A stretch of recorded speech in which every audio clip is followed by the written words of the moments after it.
Y bueno, del caso y de las implicaciones jurídicas sobre la actuación de Esquivel Moza, quien insiste en que va a buscar la presidencia de la Suprema Corte de Justicia de la Nación el próximo martes 2 de enero, estaría, bueno, pues ya postulándose para este cargo. Vamos a platicar esta mañana con Javier Martín Reyes, él es profesor e investigador del CIDE. Profesor, ¿cómo está? Muy buenos días. Hola, ¿qué tal, Wendy? Como siempre, con el gusto de saludarte. Al contrario, igualmente. Pues, profesor, ¿qué es lo que hoy estamos viendo? Llama la atención. La semana pasada, bueno, pues la ministra se encontraba en el ojo del huracán, ¿no? Después de que nos presentaron que había altas coincidencias, como lo dijo la Universidad Nacional Autónoma de México, entre una tesis presentada un año antes que la de ella. Y hoy, bueno, pues parece que se está volteando todo, ¿no? Al menos eso es lo que se intenta por parte de la ministra, de su defensa, en decir que la que fue afectada o a la que plagiaron fue a ella y por lo tanto, pues el responsable es el otro y va a presentar una denuncia. Vaya, como que esto ya está agarrando otro camino, ¿no? Pues mira, yo creo que la pregunta fundamental, Wendy, que no ha podido responder la ministra Yasmín Esquivel y que sigue haciendo de que estas acusaciones de plagio en contra de ella sean pues altamente probables, verosímiles, es la cuestión del tiempo, ¿no? O sea, es decir, la primera tesis, ¿no? del licenciado Báez se defendió, como podemos consultar en el archivo electrónico que está disponible para cualquier persona, en julio de 1986, ¿no? Y es una tesis, además, que incluso tiene más contenido que la que presentó en su momento la ministra Esquivel. Tiene un apartado con trabajo de campo, tiene un último capítulo con una reflexión personal, ¿no? Y la tesis que ella presenta es posterior, o sea, es decir, ella la defiende un año y 2 meses después, hasta septiembre de 1987. Entonces, aquí la gran pregunta, la cuestión, lo fundamental, lo que ella no ha podido explicar convincentemente, es cómo una persona que defendió la tesis, ¿no? Un año y 2 meses antes, incluso con más contenido, le pudo a ella plagiar, robar, ¿no? Una tesis que se presenta un año y 2 meses después.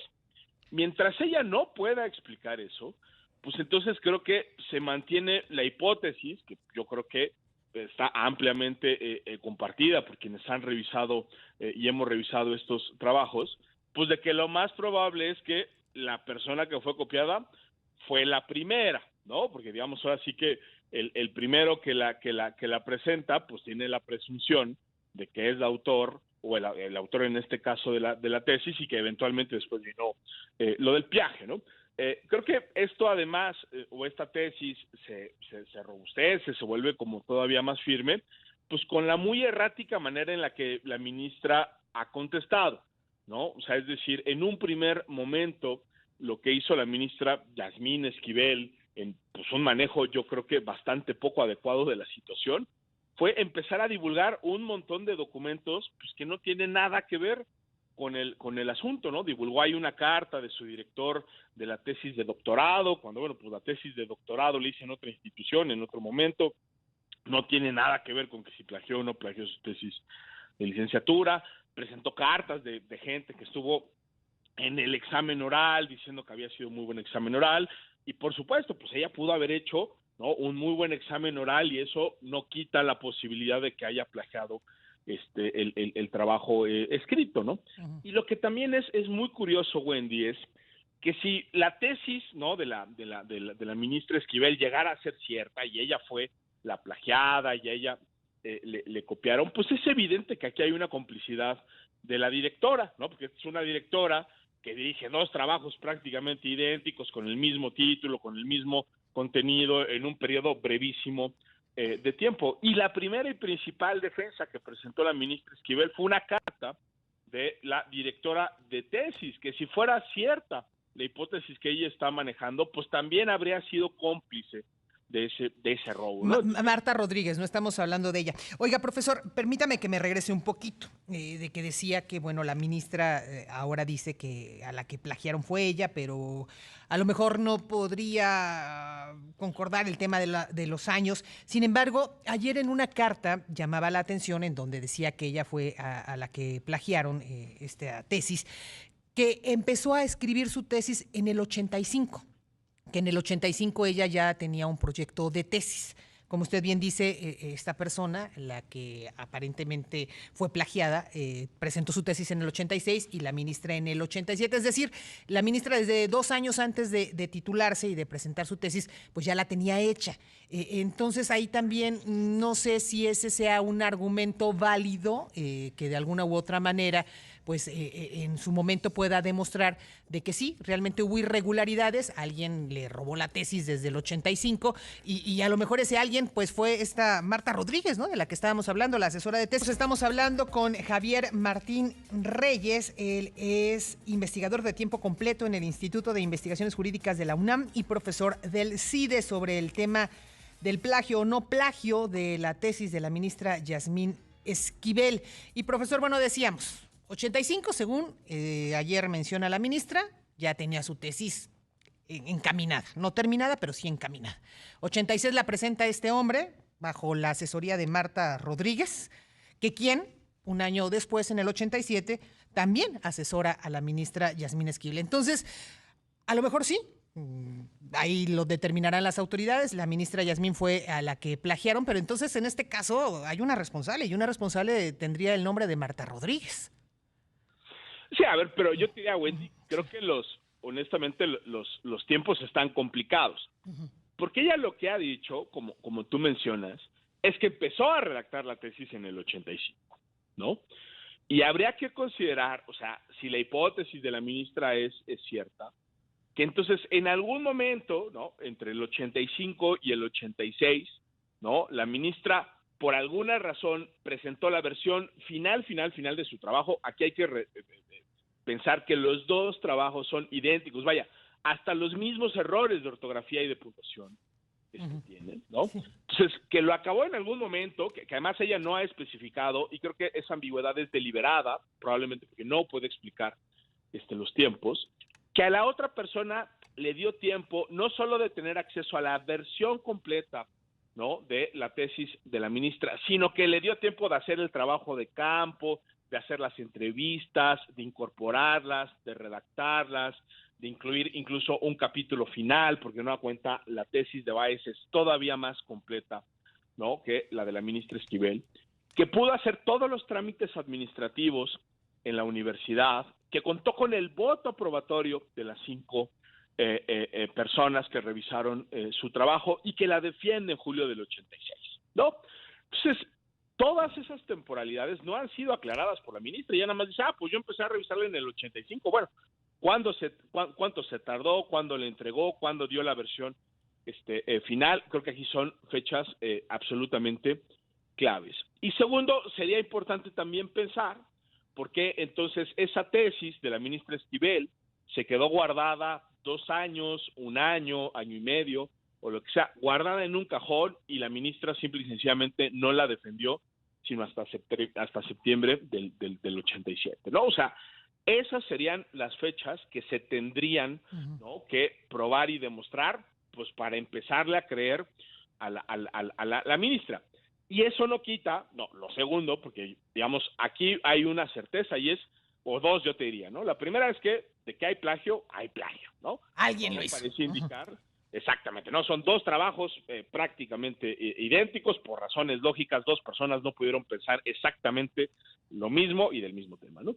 Y lo segundo es evidente que aquí hay complicidad de la directora, ¿no? Porque incluso si ella hubiera actuado de buena fe con la primera tesis, sea cual haya sido, pues es evidente que ella como directora no hay ninguna explicación racional de por qué aprobó una segunda tesis con el mismo título, exactamente con el mismo contenido en un periodo de menos de año y medio, Y después, como se ha informado, hay otras tesis incluso posteriores, Sí. ¿no?, que también reproducen los mismos apartados que estas dos. Hay otros trabajos de otros temas que también están duplicados. Es decir, aquí hay algo que va mucho más allá del caso individual y que todo apunta a que, pues, esta persona, ¿no?, la maestra Marta Rodríguez, pues no necesariamente ha tenido un comportamiento que se esperaría de una persona docente y una persona que está dirigiendo estos importantes trabajos de titulación, Claro. ¿no? Ahora, yo le preguntaría, profesor, no sé si sea un primer caso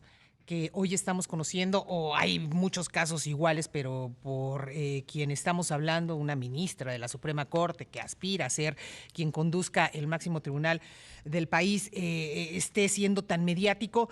Y si ya en caso de que se hubiera presentado una situación similar, ¿qué puede pasar?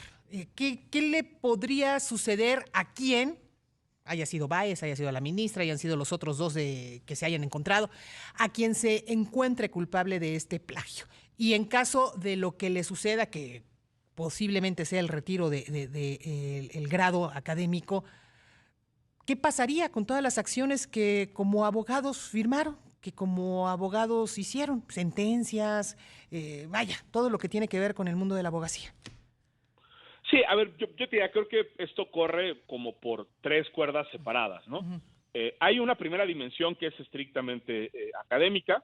Uh-huh. En ese sentido, sí creo que hay que celebrar, ¿no?, que la universidad, la UNAM, creo que ha respondido bien y rápido, diciendo lo que tenía que decir, ¿no? Es decir, hay un primer comunicado de la Facultad de Estudios Superiores de Aragón, de la FES Aragón, donde dicen vamos a activar el protocolo que tenemos, ¿no?, precisamente para lidiar con este tipo de plagios, de faltas a la ética, de deshonestidades académicas. Creo que también fue importante el comunicado que vimos, ¿no?, en días pasados, donde la propia universidad informa, pues un poco confirmando lo que ya todos vimos, de que pues sí existe un altísimo grado de coincidencia. De nueva cuenta, no son exactamente iguales, ¿no?, porque la tesis del licenciado Báez es todavía más amplia que la que presentó la ministra Esquivel, y que obviamente enfatiza que esa información se le manda al comité de la FES, que es quien tiene que procesar. Esa decisión tendrá solo repercusiones en el ámbito académico y, como tú mencionabas, bueno,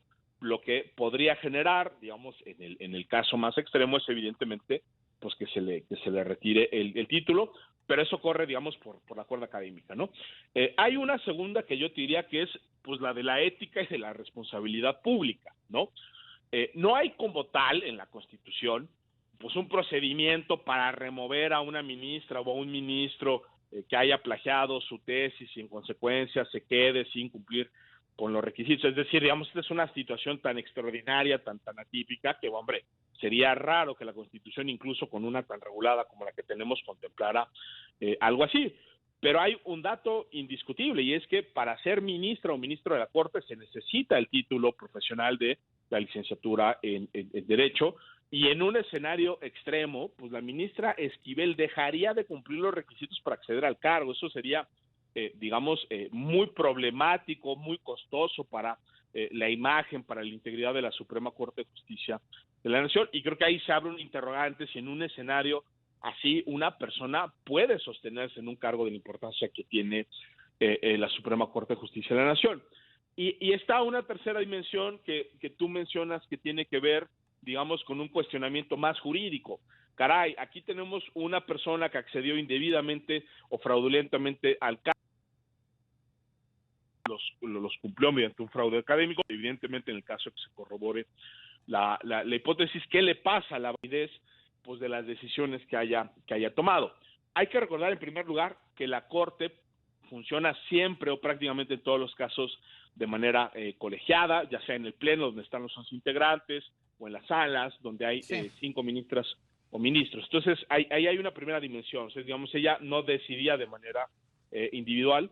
Y también yo lo que te diría es, pues ahí sí creo que a final de cuentas hay un tema de seguridad jurídica, ¿no? Es decir, poner en cuestión todas las decisiones que tomó la ministra o donde fue fundamental, creo que podría generar afectaciones incluso desproporcionadas a esas situaciones jurídicas que ya se resolvieron. Entonces, bueno, se entiende el cuestionamiento, déjame ponerlo así, desde un plano teórico de las personas que se sientan como afectadas, pero yo sí vería en principio complicado que se ponga en tela de juicio todos los asuntos donde ha participado la ministra, Claro. que seguramente se cuentan en los cientos o los miles, ¿no? Perfecto, pues profesor, vamos a estar entonces pendientes porque sí, como usted bien dice, es un caso que pues se destapó hace unos días, pero todavía falta camino por recorrer. Ahora ya con esta denuncia presentada por la ministra, una denuncia en donde señala que ella de alguna u otra forma pues es la afectada, ¿no? Serán las autoridades las que determinen qué fue lo que pasó aquí.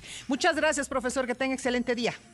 No, hombre, al contrario, Wendy, te mando un abrazo y los mejores deseos para estos días. Igualmente, gracias. Estamos hablando, o terminamos ya de hablar, con Javier Martín Reyes. Él es, ya le comentaba a usted, investigador de tiempo completo en el Instituto de Investigaciones Jurídicas de la UNAM, profesor del CIDE. Seguimos.